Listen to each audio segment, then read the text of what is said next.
Hello guys, welcome back to my new blog Pooja and parlour blog. Good morning, कैसे हो आप सब? उम्मीद करती हूँ आप सब ठीक होंगे। और ये बैठे हैं, इनकी भी ले लो गुड मॉर्निंग। Good morning. चल रहा है यहाँ पे योगा। और डाल दिया हमने पक्षियों को दाना पानी। और अभी कहते थोड़े बिस्किट पड़े हैं, ये भी मैं डाल के आता हूँ इनको। ये लगी हैं, देखो गिलहरियाँ दिखाती हूँ मैं आपको अभी। और देखिए इन गिलहरियों को।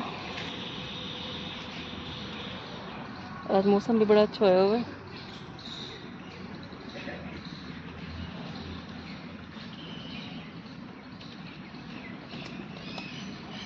सब कुछ खा लेती हैं गिलहरियाँ, रोटी रखो, दाना रखो, बिस्किट डालो। हम कई बार अपने घर का सामान वेस्ट कर देते हैं। वेस्ट करने से अच्छा तो किसी के मुंह में चला जाए अपने। ऐसा स्पेशल लेके आना चाहिए, स्पेशल नहीं ला सकते तो तुम्हारे यहाँ वेस्ट हो जाता है, वो भी डाल सकते हो, नमकीन वगैरह कुछ भी हो सामान। डस्टबिन में फेंकने से अच्छा है किसी के मुंह में चला जाए वो।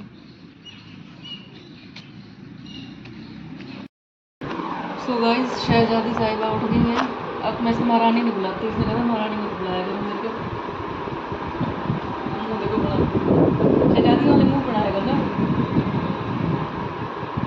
और हम दोनों बैठे हैं चाय के वेट में, अभी चाय बनाएंगे। नहीं, मैं हूँ ना बनाने के लिए। कौन बना के लाएगा? नहीं, मैं बना लूँ। और ये मठियाँ लेके आए हैं, देखो। पहले इसकी बुआ आई थी तब आई थी, उसको बड़ी पसंद आई थी ये मठियाँ। हमें तो लाल ले चलते हैं। काली चाय तो बनाओ जाते। सो गाइस, डाल दिया मैंने इसके अंदर चाय पत्ती और छोटी इलायची और तुलसी के पत्ते। ये रोस्ट करूँगी मैं अच्छी तरह से। और फिर डालूँगी मैं इसके अंदर ज़रा सा पानी, बिल्कुल थोड़ा सा डालूँगी। और फिर डालूँगी ऊपर से मिल्क। बहुत अच्छा फ्लेवर आता है इस चाय का। और वो सामने बैठे हैं शहजादी और शहनशाह। अभी लेके आ रही हूँ मैं चाय। गाइस, खुशी जा रही है अपनी एकेडमी में। अरे यार,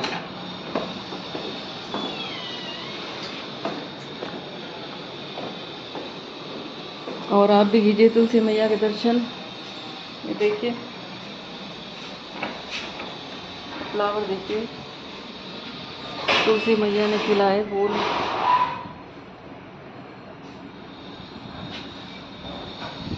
और व्यू देखिए, ठंडी हवा चल रही है।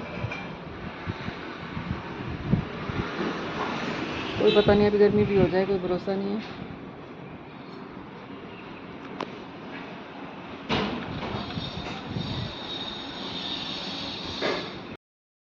और ये जा रही है खुशी।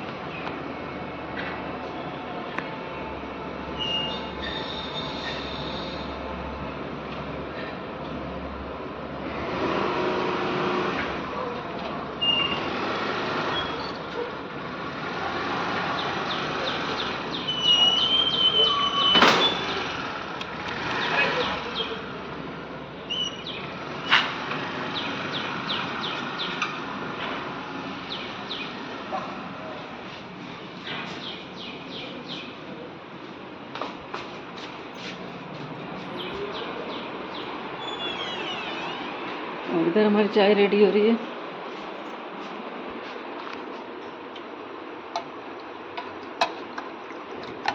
और चाय जब भी बनाएं उसे कड़छी से हिलाएं इसको। कई लोग क्या करते हैं, प्लास्टिक की छलनी होती है वो डाल देते हैं बीच में। और वैसे लोग कहते हैं कि हमें प्लास्टिक की डिब्बियों में या प्लास्टिक यूज़ नहीं करना चाहिए, कैंसर हो जाता है इससे। और जो गरम गरम चाय होती है उसके अंदर छलनी मार देते हैं प्लास्टिक की, बहुत जनों को देखा है मैंने। तो ऐसा कभी भी ना करें। कड़छी उठाएं, उससे हिला लें, स्लो गैस पे पकने दें इसको। सो गाइस, तो आ जाओ खा लो, खाना तैयार है। साथ में बूंदी का रायता। और मैंने बनाई है पेठे की सब्ज़ी, मैंने कुन्नी के अंदर बनाई है। मिट्टी वाली हांडी होती है जो। और ये है अमरूद वाली चटनी, और साथ में है रोटी। तो आ जाओ आप भी खा लो खाना। सो गाइस, आज हम जा रहे हैं एलेंटे मॉल में घूमने के लिए। 2 दिन से प्रोग्राम बना रहे थे, कहते चलो एलेंटे मॉल चलते हैं। वहाँ जाके देखेंगे क्या प्रोग्राम बनता है। 2 महीने दो दिल्ली बार में आपको तो कितने दिन हो गए वैसे बोल, नहीं यहाँ तो 2 दिन हो गए ना वो बोलते हुए। वैसे 2 महीने से कह रहे थे, ये हर बार रह ही जाता था प्रोग्राम। तो अब हम जा रहे हैं, वहीं जाके आपको मिलेंगे। सो गाइस, पहुँच गए हम एलेंटे मॉल के बाहर पार्किंग में। और सबसे बड़ा मॉल है यहाँ का ये। वैसे एक और भी बन गया यहाँ पे, CP60 मॉल। ये कह रहे थे इस मॉल में गए बड़े दिन हो गया, आज इसी में चलते हैं, अगली बार जाएंगे वहाँ पे दूसरे मॉल में। और रश देखिए यहाँ पे। सो गाइस पहुँच गया मैं लंटे मॉल में, और ये देखिए यहाँ की डेकोरेशन। और ये देखो यहाँ लिखा हुआ आई लव चंडीगढ़।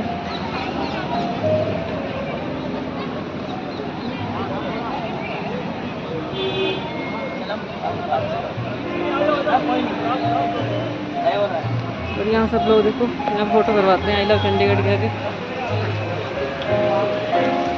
और यहाँ की डेकोरेशन देखो।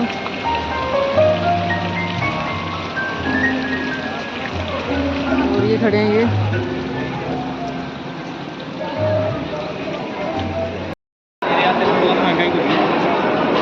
यहाँ कल को कह रही थी इसका थीम आया हुआ है थाईलैंड का, कौन सा है? बस डेकोरेशन देखिए यहाँ पे।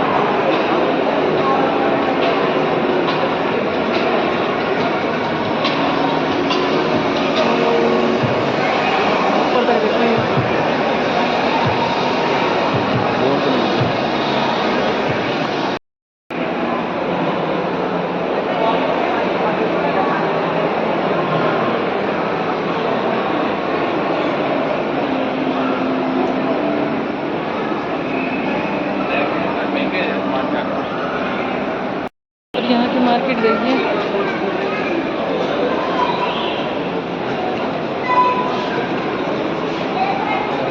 चलो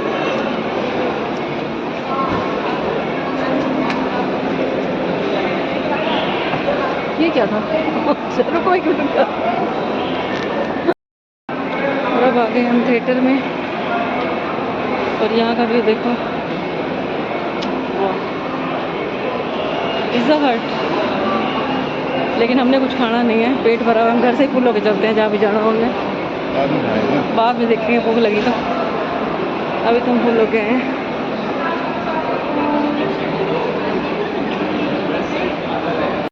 ये है देखो मैकडोनल्ड्स, और इधर है KFC। क्या ये देखो टर्की आइसक्रीम।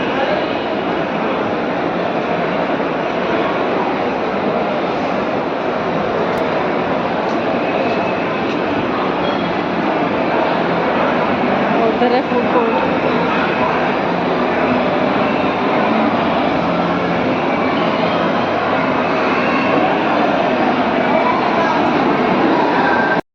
देखो बच्चों की गेम्स।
गाइस आ गए हम वापस मोहाली में, अपनी एकेडमी वाली साइड पे आ गए हम।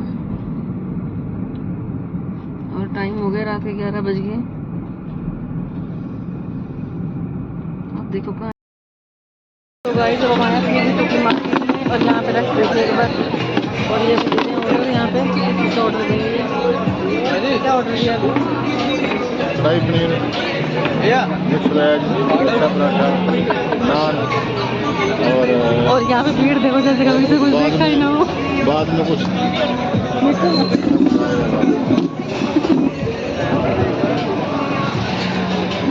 किसी मर्जी मार्केट में चले जाओ, रश के दुकान है। इतनी भीड़ है, इतनी भीड़ है, गजब है भाई।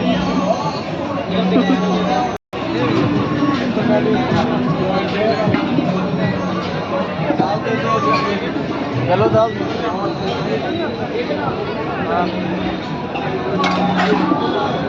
गाइस तो आज आप भी खा लो। तंदूरी रोटी है और पनीर की सब्जी है और ये मिक्स वेज है। लच्छा पराठा भी आ गया। अपने सामने बनाते हैं ये, कोई ये नहीं है अंदर छुपा छुपा बनाया अपने। बढ़िया खाना है एकदम घर जैसा। हम तीसरी बार आए हैं ना। और ये देखिए इनका स्वाद आ गया। तो गाइस ये जो हम दान पुण्य करते हैं, किसी की सेवा करते हैं, तो परमात्मा इसका रिटर्न हमें 10 गुना करके देता है। कहीं भी देख लो आप, किसी को 1 रुपया भी देते हो तो भगवान उसका 10 गुना करके देता है। इसलिए हमें ज़रूर दान पुण्य करना ही चाहिए। और दान के लिए एग्जाम्पल भी देते हैं आपको। जो कर्ण होता है उसको दानवीर कर्ण क्यों कहा जाता है? क्योंकि उसने शुरू से लेकर दान की और सेवा की इतनी प्रकृति अपनाई थी अपनी। और उसने दुर्योधन को अपना दोस्त बनाया था और दोस्ती के खातिर उसने अपनी जान तक न्यौछावर कर दी थी। क्योंकि वो ये सोचता था कि उसने मुझे दोस्त बनाया है तो ये उसका एहसान है उसके ऊपर। क्योंकि हर कोई उसे सूत पुत्र बोलता था और एक दुर्योधन ही था जिसने उसको दोस्त बनाया था अपना। और उसके दान की महिमा तो ये देखो कि कृष्ण जी को भी उसके आगे मांगने के लिए आना पड़ा। कवच और कुंडल मांगने आए थे वो, जब महाभारत का युद्ध होना था। तो कि उनको पता था कि अगर ये कवच और कुंडल दे देगा तो इसकी हार निश्चित है और अर्जुन जीत जाएगा। तो भगवान देख लो अपने भक्तों की कितनी रक्षा करता है। उधर से अर्जुन की रक्षा करने के लिए भगवान ने कर्ण से कवच और कुंडल मांगे और इसलिए उनका नाम पड़ गया दानवीर कर्ण। और दानवीर कर्ण के नाम से ही करनाल नगरी बनी हुई है, जिसको आज तक लोग दानवीर कर्ण के नाम से याद करते हैं जब करनाल की नगरी आती है तो। और वैसे भी कहते हैं दान हमें करते ही रहना चाहिए। हम जितना भी कमाते हैं कहते हैं उसका 10% तो भगवान ने हमारे से लेना ही है। वो चाहे बीमारियों में लग जाए हमारा, चाहे कोई चोरी करके ले जाएगा, तो क्यों ना हम इस अपने 10% को कमाई का जो है हम दान पुण्य में लगाएं, लोगों की सेवा में लगाएं। क्योंकि जब कोई हम देते हैं तो हमारा कुछ छूटता नहीं है, बिल्कुल कमी नहीं आती दान करने से। लेकिन परमात्मा देख रहा होता है और हमारे कर्मों का रिटर्न वो हमें 10 गुना करके देते हैं। तभी कहते हैं कि कर्म हमारा पीछा नहीं छोड़ते। हम अच्छा कर्म करेंगे भगवान ने तब भी 10 गुना करके देना है, और किसी के साथ हम बुरा करेंगे तो भी उसका 10 गुना करके देना है। तो 1 रुपया करो, अपनी हैसियत के हिसाब से कर लो। अगर नहीं है तो शुरुआत करो 1 रुपये से, फिर आप 10 रुपये से कर सकते हो, फिर 100 रुपये से कर सकते हो। जितनी आपकी गुंजाइश हो आप अपना दान कर सकते हो। हाँ जी, आप भी बताओगे कुछ? आज ये भी हैं। और दान देते समय मन जो है ना इंसान का बिल्कुल खुश होना चाहिए। ये नहीं है कि मन में सोच के तुम दान दो, वो नहीं लगता, उसका 10 गुना कभी नहीं मिलता। फिर वो दान दो तो खुश होकर दो, जब भी भगवान 10 गुना रिटर्न देता है कि भी ये बच्चा इतना खुश होकर कर रहा है, इसका मदद कर रहा है या कुछ अच्छी जगह लगा रहा है। कोशिश यही करते रहो कि अपनी कमाई में से साथ के साथ निकालते रहो उसको। और हमेशा अच्छी नीयत से करना चाहिए। और कभी ये भी नहीं सोचना चाहिए कि मैं इसको खिला रहा हूँ या इसको दे रहा हूँ तो मुझे क्या फ़ायदा होगा। तो कृष्ण जी ये भी कहते हैं कि तुमने स्वार्थी नहीं बनना, मेरी तरह सारथी बनना है। जितना हो सके लोगों की मदद करनी है, तन मन धन से सेवा कर सकते हो। और ये भी ज़रूरी नहीं है कि हम धन से सेवा करेंगे सबकी, अपने तन से भी कर सकते हैं, मन से भी कर सकते हैं। मन से हम सबको शुभ कामना और शुभ भावना दे सकते हैं। क्योंकि हमारी कभी हम ये कहते हैं ना कि कहीं पे एम्बुलेंस जा रही हो तो तुम मन में प्रार्थना करो कि परमात्मा जो इसके अंदर मरीज है, कोई पेशेंट है, इसको ठीक कर दो। तो तुम्हारी दुआ सीधा परमात्मा सुनता है। ये प्रकृति है जो ये सुन रही होती है। और प्रकृति का मीनिंग भी यही होता है, प्रकट करने वाली। जो हमारे अंदर चल रहा होता है, जो हम भगवान से प्रार्थना कर रहे होते हैं, बहुत जल्दी सुनती है वो और हमारे आगे वो प्रकट कर देती है।